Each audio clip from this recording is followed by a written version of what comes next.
J'ai pas d'eau. Je sais pas où est la bouteille. Je vais avoir soif. Ah bah, madame. Alors ça c'est jonquille. Merci. Salut tout le monde, on se retrouve aujourd'hui pour un petit book haul. Allez c'est parti, on commence avec les thrillers. Premier thriller que j'ai pris, c'est Valeurs sûres, Franck Tillier. À retardement, son dernier avec Charcot. Moi j'adore Charcot. Si vous n'avez pas lu Franck Tillier, vous passez vraiment à côté de quelque chose. Je vous lis les résumés. Unité pour malades difficile de Chambly. Un nouveau patient est accueilli. Délirant, sans papier, inapte à la garde à vue. Celui-ci a poussé sans raison un passager sur les rails et prétend fuir des vers. Seine-Saint-Denis, à 50 km de là. Charcot et son équipe découvrent le corps d'un quinquagénaire, sauvagement assassiné près de son lit. Chez lui, aucune empreinte digitale ni trace ADN. Pas même les siennes. Qui sont ces deux hommes? Quelles sont leurs histoires? Pour moi, Tillier, c'est le maître incontestable du thriller français. Même du thriller tout court. Franchement, il écrit des trucs de fou furieux. En plus, il se documente toujours. On a ses sources à la fin du livre. Donc, si vous ne connaissez pas Franck Tillier, lancez-vous et voilà. Ensuite, je me suis récemment mariée et à mon mariage, enfin à notre mariage, excuse-moi, on m'a offert, parce que c'est pour moi, pas pour toi, un roman. Ce roman, c'est La prof de Frida McFadden. J'ai adoré La psy, j'ai lu en 24 heures, c'était une tuerie. La prof, j'ai vu des retours quand même assez mitigés, il y a vraiment deux salles, deux ambiances, soit on aime, soit on déteste. Bah, je verrai bien, voilà. Je vous lis le résumé. Chaque matin, Eve se lève et embrasse tendrement son mari Nate. Ils partent au travail ensemble, au lycée, où elle enseigne les mathématiques et où Nate est professeur d'anglais. Une vie parfaite, réglée comme du papier à musique, tranquille. Pourtant, l'année dernière, l'école a été secouée par un scandale. Un professeur a été licencié parce qu'il aurait eu une liaison avec Adi, une élève. Et cette année, cet élève se retrouve dans la classe d'Eve et dans celle de son charmant mari. Comme tout le monde, Eve sait que l'on ne peut pas faire confiance à la jeune fille. Une menteuse invétérée qui fait du mal autour d'elle. Et quand la prof commence à comprendre qui est véritablement Adi et ce qu'elle cherche à cacher, il est déjà trop tard. Voilà, ça a l'air d'être incroyable. Là, on part sur un autre thriller, pas du tout dans le même style, c'est Le Dieu des Bois de Lise Moore. J'en avais déjà parlé sur mon Instagram. C'est un roman où il y a une double, voire une triple temporalité, puisque, ou même quoi, triple, même pas. Vous avez des débuts de chapitres comme ça, où là, vous avez des dates, et quand c'est en surgras, c'est l'année en question. Je vous lis le résumé. Si vous vous perdez, asseyez-vous et criez. Au camp Emerson, niché au cœur des Adirondacks, ça se dit ça? C'est l'une des règles d'or, établies par la puissante famille Van Laar, qui habite les lieux. Cette colonie de vacances pour adolescents a pour vocation de leur apprendre à survivre dans les bois en toute sécurité. Été 75, une jeune fille manque à l'appel. Barbara Van Laar, la seule héritière des propriétaires. Au milieu des arbres, aucun cri ne perce le silence. Mais les interrogations fusent. La monitrice, les autres campeuses, le personnel et bien sûr la famille. Cette disparition ravive un drame ancien. 15 ans plus tôt, le fils des Van Laar s'est lui aussi évanoui dans la nature après une sortie en forêt avec son grand-père. Voilà, bah, ça m'a tenté. Ça a l'air, la double temporalité, et puis ça a l'air d'être un roman choral, donc go. Ensuite, je suis allée faire un petit tour à une super librairie qui est à Marseille, qui s'appelle Les Voix des Chapitres. Si vous habitez à Marseille, n'allez que là-bas. Les deux libraires sont géniaux, c'est des passionnés. Ils m'ont parlé de bouquins que je ne connaissais pas parce que j'ai envie de me diversifier un petit peu et surtout de retourner dans de la fantaisie, mais dans de la fantaisie pure et de mettre un peu de côté la romantaisie. Ils m'ont conseillé. J'avais l'impression que c'était eux qui avaient écrit les bouquins tellement ils étaient à fond. Donc, je suis repartie avec un seul bouquin, c'était dur, mais je suis repartie avec un seul bouquin. D'ailleurs, ils m'ont offert un petit marque-page avec la petite mascotte. Je sais pas comment elle s'appelle, mais elle est trop mignonne. J'ai pris, c'est une autrice que je ne connais pas, enfin que je ne connais pas, j'ai aucun livre d'elle, c'est Aurélie Wallenstein et j'ai pris Le désert des couleurs. Ils m'en ont tellement bien parlé de cette autrice que j'avais envie de prendre tous ses livres. Sauf le dernier là, La harpie de je sais plus quoi là, ça a l'air gore et c'est pas pour moi. Mais Le désert des couleurs, je vous lis le résumé. Dans le désert des couleurs, chaque grain de sable recèle un souvenir perdu et oublié. Arpentez ces dunes et votre mémoire s'effacera. Pour s'en protéger, l'humanité s'est réfugiée dans le cratère d'un volcan. Mais le sable monte chaque jour davantage le long de ses pentes, menaçant d'ensevelir les derniers humains. Malgré le danger et le risque d'oublier, Kabalrai, fils de marchand de sable, et Irai, sa demi-sœur, s'aventurent dans les dunes multicolores pour trouver un nouvel endroit où s'installer. Au risque de s'y perdre. Voilà, ils me l'ont tellement bien vendu que j'ai dit c'est sur celui-là que je pars. Et en plus de ça, il était abîmé. Moi qui achète un livre abîmé, c'est pas trop normal. Mais voilà, j'avais tellement envie de le lire. Il est assez court, il fait 347 pages avec l'épilogue. Ça a l'air fou. Le libraire m'a dit, oui parce que j'y étais avec mon mari et du coup on les a scindés en deux. Mon mari était avec un libraire, moi j'étais avec l'autre.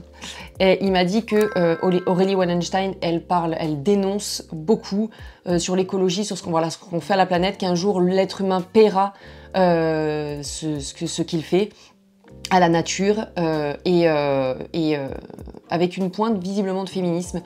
Donc, go. Autre valeur sûre, Virginie Grimaldi. Les heures fragiles, c'est son nouveau roman. J'adore Virginie Grimaldi. Si vous n'avez pas lu ses romans, vous passez à côté de quelque chose. C'est vraiment une autrice qui me touche. Elle me touche par sa justesse. Elle me touche par sa plume et elle me touche par son humour. Je pense que je me suis jamais autant bidonnée qu'en lisant les livres de Virginie Grimaldi. Elle maîtrise son sujet, mais elle en parle avec délicatesse et elle sait toucher son lecteur. C'est un peu mon autrice chouchou.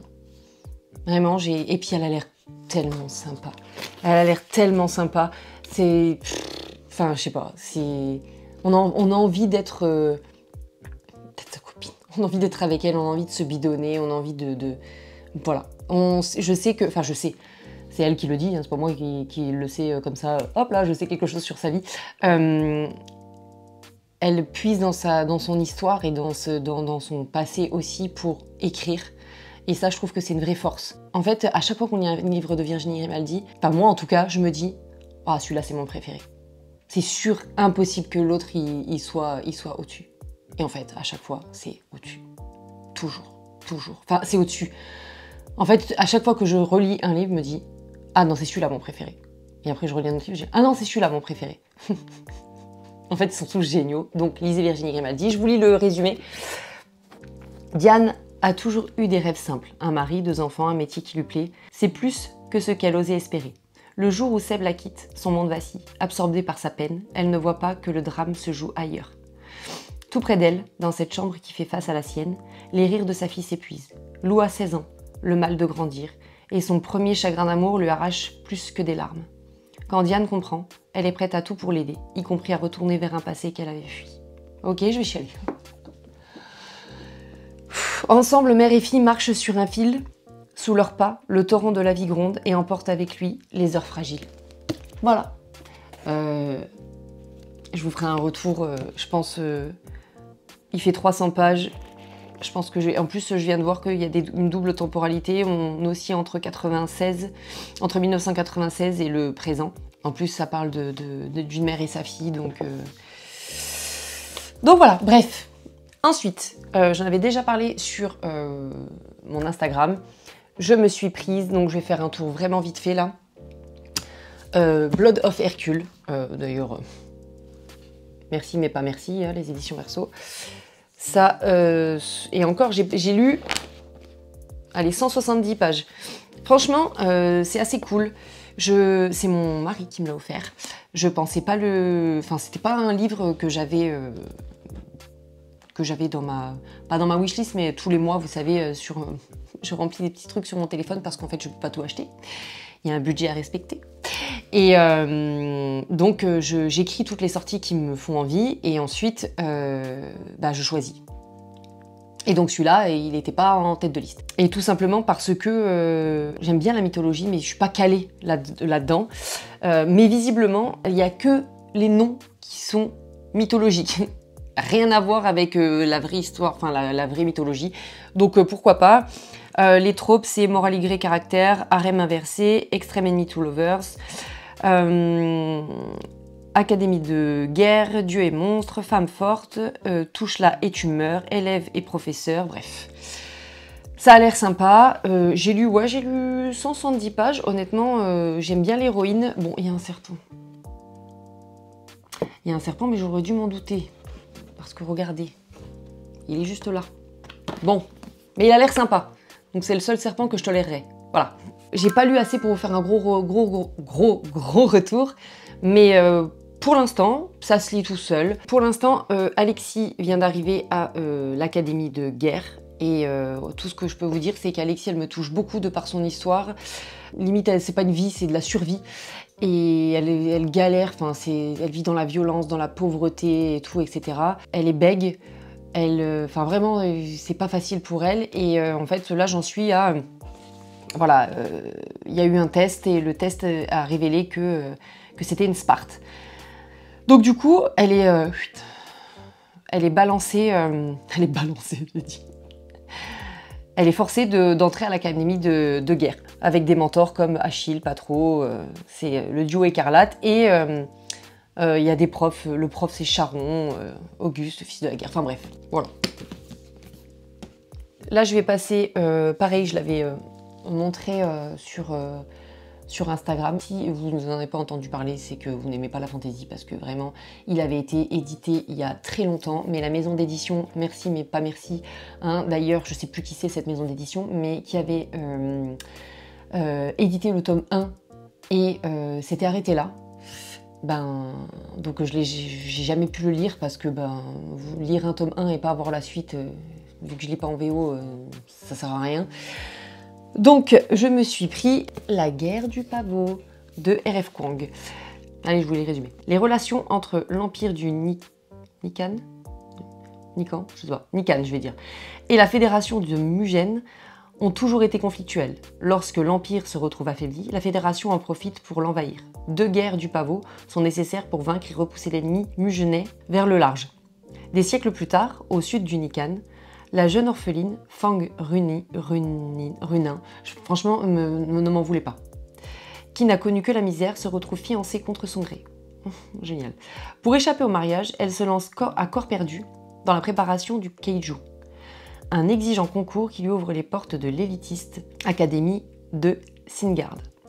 Bien que discriminée par tous, elle se révèle redoutable, mais surtout dotée d'impressionnantes prédispositions au chamanisme. Tandis qu'elle apprend à saisir la vérité du monde et à apprivoiser ses puissants pouvoirs, Mugen envahit subitement les terres Nikara. Une nouvelle guerre du pavot éclate. Rin est prête à tout pour triompher, y compris faire appel aux plus imprévisibles et dangereuses des divinités. Franchement, il y a des retours de dingue sur ce livre. Moi, quand il y a trop d'engouement autour de quelque chose, j'arrive pas à me lancer parce que ça me refroidit. Donc, je sais pas si je vais le lire de suite. Déjà, c'est une autrice dont j'ai entendu énormément de bien. C'est l'autrice qui a écrit Babel, entre autres. Franchement, les 2 versions du livre sont incroyables. J'ai pris celle-ci parce que, je sais pas, les coquelicots sur le devant, là, je sais pas, j'adore les coquelicots, donc du coup, je l'ai trouvé magnifique. Et voilà, je l'ai pris celle-ci, mais c'est vrai que l'édition reliée est aussi très jolie. Il m'en reste un dernier. Alors, ce dernier, ce n'est pas un achat, c'était un cadeau de mon mari pour mon anniversaire.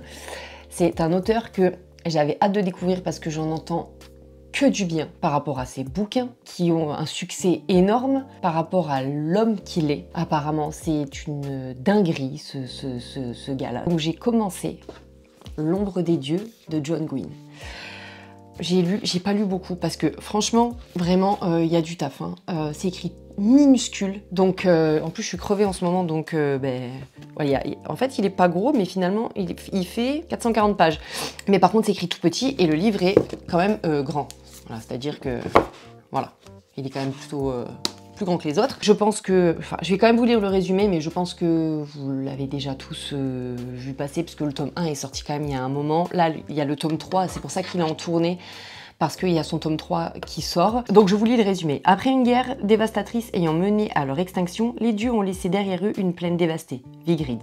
Que ce soit à l'ombre de la chaîne de montagnes constituée des os d'un ancien dieu, ou dans leur port abrité au fond des fjords. Les humains survivent aux excursions des Vazen, de terrifiants monstres vivant de l'autre côté de l'unique passe séparant leurs terres. Au milieu de conflits de pouvoir entre les différents jarls, une menace semble émerger alors que les enlèvements d'enfants se multiplient. Après une vie tumultueuse, Orca a raccroché son épée pour élever son fils Breka. Mais les événements qui bouleversent Vigrid vont l'amener à ressusciter son passé guerrier. De son côté, Varg, un ancien esclave à la recherche des assassins de sa sœur, va croiser le chemin d'une compagnie de mercenaires, la confrérie du sang. Au milieu des guerriers, il va découvrir peu à peu ce qu'il n'a jamais connu dans sa vie, la chaleur de l'amitié et de la camaraderie et peut-être sa propre humanité. Au sein d'un autre groupe de mercenaires, Elvar, qui a rejeté son héritage familial et intégré les chiens de guerre, craint de voir son passé ressurgir. Dans l'ombre des dieux morts, un autre conflit, peut-être plus dévastateur encore, pourrait plonger une fois de plus Vigrid dans le chaos. Je peux pas vous en faire un retour parce que alors là, pour le coup, j'ai vraiment pas lu énorme. Punaise, j'ai lu, il est où mon truc ? Ouais, j'ai lu 4 chapitres, donc j'ai lu 50 pages, même pas. La plume est incroyable par contre. Bon, c'est un tome 1, donc c'est quand même, on pose les bases, donc c'est assez... Il y a beaucoup de descriptions, mais c'est tourné, enfin il a une plume tellement folle que on le sent pas passer en fait. Franchement, vraiment, ça glisse. On est à fond dedans et en plus de ça, il a une telle façon de tourner ses phrases et de raconter qu'on est plongé vraiment directement et on n'a pas envie d'en sortir. Donc j'ai hâte de le rencontrer. Ça va être super cool. Et je pense que du coup, à cette dédicace, je vais racheter le tome 2 et 3. Comme ça, au moins, j'aurai tout dans ma bibliothèque. Ah oui, et faites pas comme moi. Il y a un... Attendez, allez. Ah, c'est où? Bim. Il y a un glossaire à la fin. Hein? Oui, parce que... Oula! Parce que Berserkir, moi je sais pas ce que c'est. Brinja non plus. Voilà. Incroyable. N'hésitez pas à me dire en commentaire s'il y en a qui vous plaisent, si vous en avez déjà lu, si vous êtes en train d'en lire certains. N'hésitez pas à liker la vidéo pour me donner de la force, à commenter, à activer les notifications pour me donner du peps pour en tourner d'autres. Je sors clairement de ma zone de confort. J'espère que cette vidéo vous a plu et je vous dis à bientôt pour une prochaine vidéo. Ciao!